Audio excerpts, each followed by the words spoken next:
പേടിയായിട്ടാടോ, അല്ലെങ്കിൽ ഒറ്റയടിക്ക് വെട്ടി മുറിക്കുമായിരുന്നു ഞാൻ. നിന്നെ ദ്രോഹിക്കുന്ന ഒരാളോട് അങ്ങനെ പൊറുക്കാൻ പറ്റില്ല കുട്ടിച്ചന്. എന്ത് ചെയ്യാനാ കുട്ടിച്ച? സമൂഹത്തിലുള്ള വില ഒറ്റയടിക്ക് കുടഞ്ഞെറിയാൻ പറ്റില്ലല്ലോ. ഇപ്പൊ യാമി മോള് നിന്റെ കൂടെയുണ്ട്, അവൾക്ക് സത്യങ്ങൾ അറിയാം. ഇനി നീ ശ്രദ്ധിക്കേണ്ടത് നിന്റെ മകന്റെ കാര്യത്തിലാ. അമ്മയെ അള്ളിപ്പിടിച്ചുകൊണ്ട് നടക്കുന്ന അവനെ ആ പിടുത്തത്തിൽ നിന്ന് മാറ്റണം. അച്ഛനാണ് ശരിയെന്ന് അവനെ ബോധ്യപ്പെടുത്തണം. അത് ഒരിക്കലും നടക്കില്ല. മൈഥിലിയെ കുറ്റം പറയുന്ന ഒരു വാക്ക് പോലും എതുമോ സഹിക്കില്ല. സാരംഗേ, നമ്മളൊക്കെ വീട്ടുകാരെയും കൂട്ടി കടല് കാണാൻ പോയാല് കാണാൻ എന്തൊരു ചേല. നമ്മൾ ഇന്ന് ചെന്നാലും നാളെ ചെന്നാലും കടൽ അങ്ങനെ തല്ലി അലച്ച് സന്തോഷിപ്പിച്ചുകൊണ്ടിരിക്കും.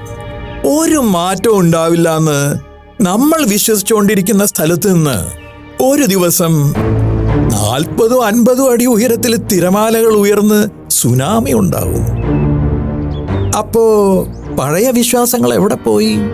കടലിനെ കുറിച്ചുണ്ടായിരുന്ന സങ്കല്പങ്ങൾ എവിടെ പോയി?